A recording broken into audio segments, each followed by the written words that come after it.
What are some good business English idioms and expressions that we use every day in the workplace?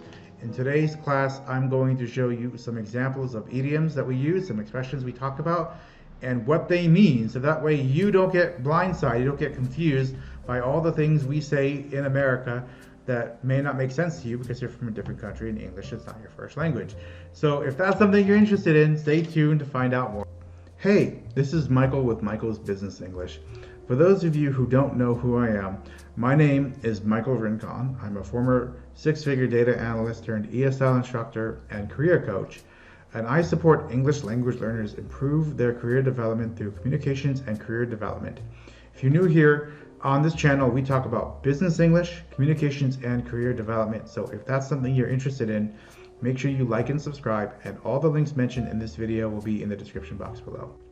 So this one is an interesting video. It's to be an interesting one that we covered because this is actually something I had to work with one of my previous students who was interested in learning more about what to say in the workplace, what are some common phrases you say in the workplace, some expressions we use.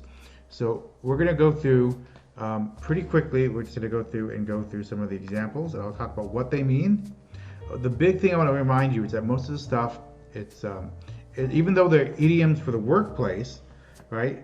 They can be used in other scenarios. So I'll give you some examples and some context around it when we get to those so you have an idea. But the most important thing is to make sure you understand why you're using an idiom if you're going to use it. And also make sure you understand the context for what it means, because sometimes using an idiom out of context can be weird. So I'll give you some examples as we go through that as well. So let's go through this class. Let's go through. So you can see on my screen right now that I have idioms for the workplace, lesson 1 out of 2.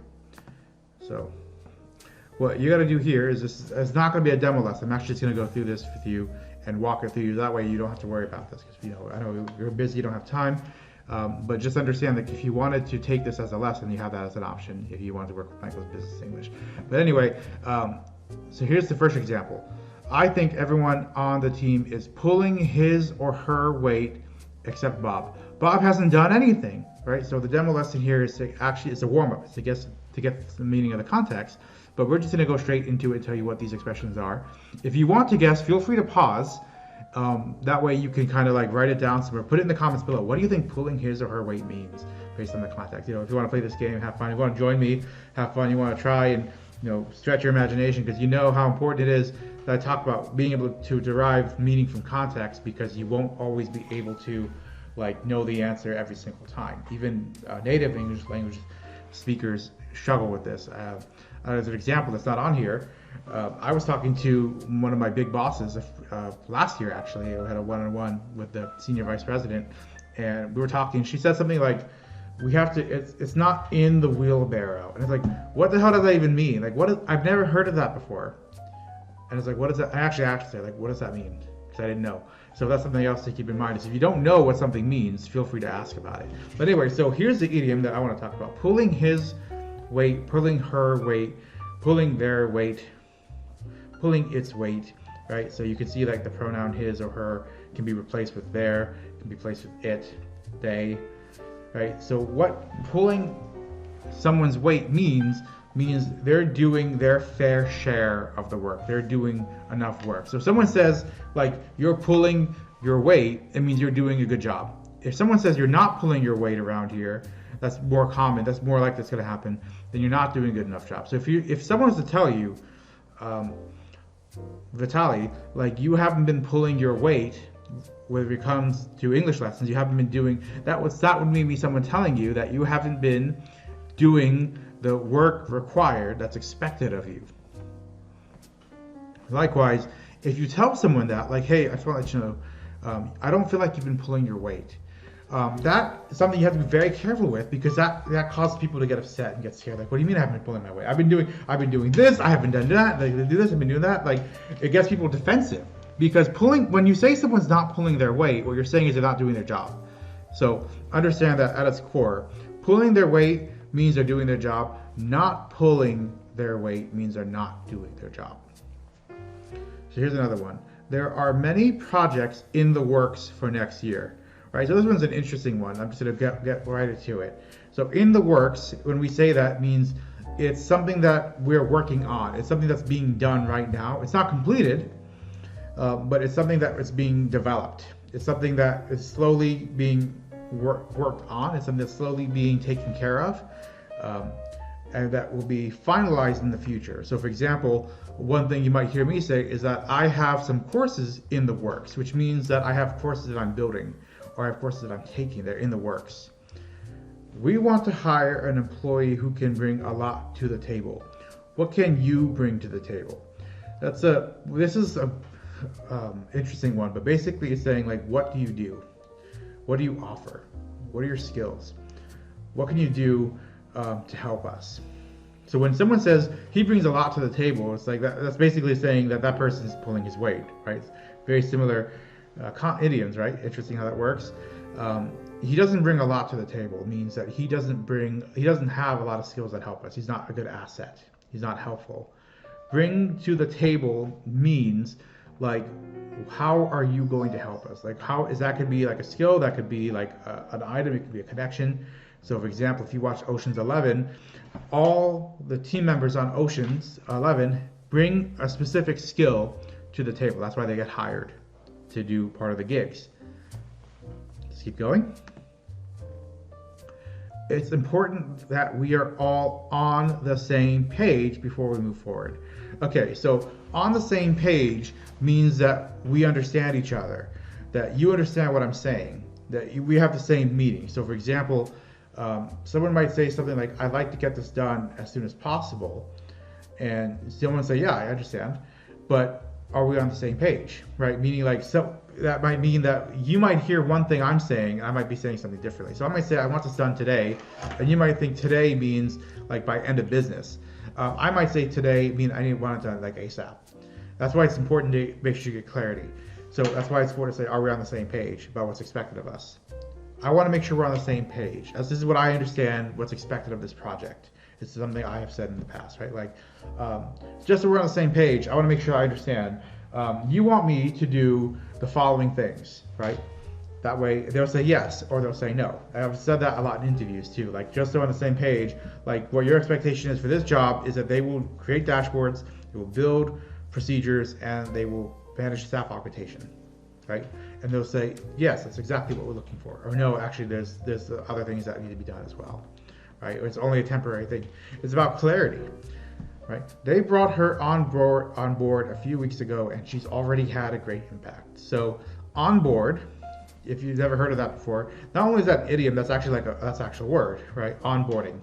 On board is reference to like being on a boat, right? So like, we're gonna get you on board to the boat, we're gonna get you on board to the train, we're gonna get you on board to the plane. Let's come on board, right? Like, get on. So when they say someone brought her on board, they mean, it actually has two meanings. Like the most common meaning is like they actually brought her on board to a project or to do assignment, or they actually got her to join a team. So she was brought on board to join our team. She was brought on board to help us with this project. On board also has a secondary meaning, which is about agreement, right? So on board in this context is all about like the physical context. Like, she's on our team, she is joining us, she's on our floor. But on board can also mean like, are we in agreement? She is not on board with our plan is something I've heard, for example, which means that if someone says that I'm not on board with this, that means I don't agree with you. Or I'm on board with this means I'm agreeing with you, right? I'm on board with this plan would be I am agreeing with this plan. I am not on board with how you're spending your money would mean that I do not agree with the way you are spending your money. There's probably some other examples. I'm trying to think of what else. On board. Onboarding in another context, which this may not be helpful for career seekers, job seekers, but let me talk about it anyway. Sometimes recruiters and hiring managers say we're going to do an onboarding process, which is basically saying this is our process for when we hire new hires. Here's the things we have to do. Here's all the process steps.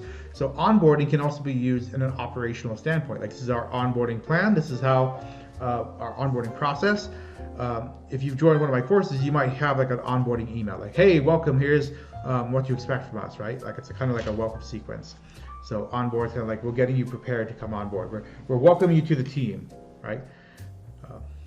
So different context for that. So this is a guessing game. It's asking you to go through and double check everything. So on board, in agreement, right? So pulling, I don't want to go through this because we're already running out of time. So feel free to take a screenshot and test it out. If you want to try it out, to test it out yourself, go ahead and take a screenshot or write it down in the comments.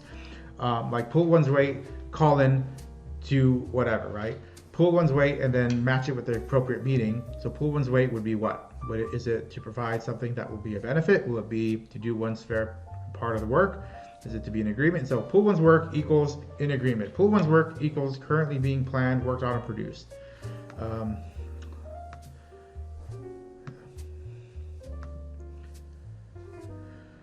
right, some more examples. Here we go. So let me just end it with this slide real quick because I know we're already at 10 minutes. So are you a creative person? Do you think outside the box? Right, so when we say think outside the box, this is a pretty important idiom in my opinion.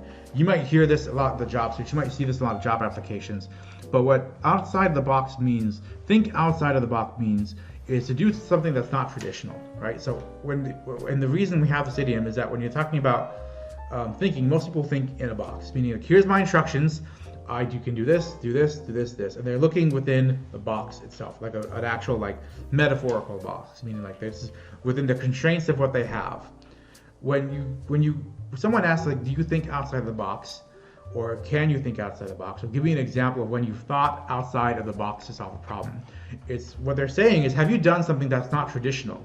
So for example, it might be like, for teaching English, like what was the time when you had to think outside the box to help someone become a better student? And that might be, well, my answer could be that, well, what I've done is I found a student who was struggling to get engaged. So we talked together and found out like what was he struggling with, and I tried different things. And in order to think outside the box, I tried different things that were not part of our curriculum. So our curriculum says use a textbook. What I decided to do was give my student recommended TEDx talks to watch on YouTube, because it turns out he likes YouTube.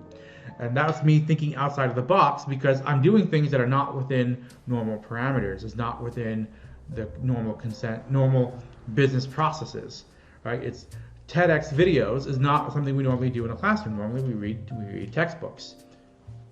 Okay, I think that's enough for now. If you'd like to see some more idioms, like we have tons more content, right? So if you're looking for that, let me show you real quick before I end this video.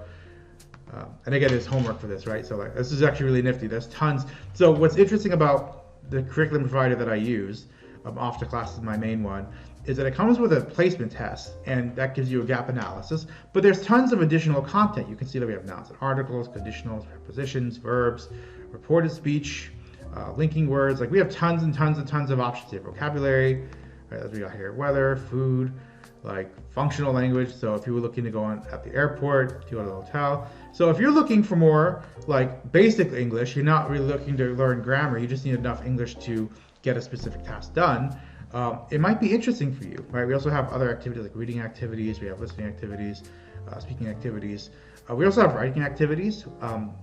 So you see IELTS writing activities, writing activities. So these are more for the test, but we also have additional curriculum providers. We also use ESL Library and Busy Teacher to provide more written exercises, because you can imagine like in a class, like we're going to be mostly talking, mostly going to be speaking and listening, with little chances to do writing. We've seen in my other demo lessons where I get students a chance to actually participate in writing.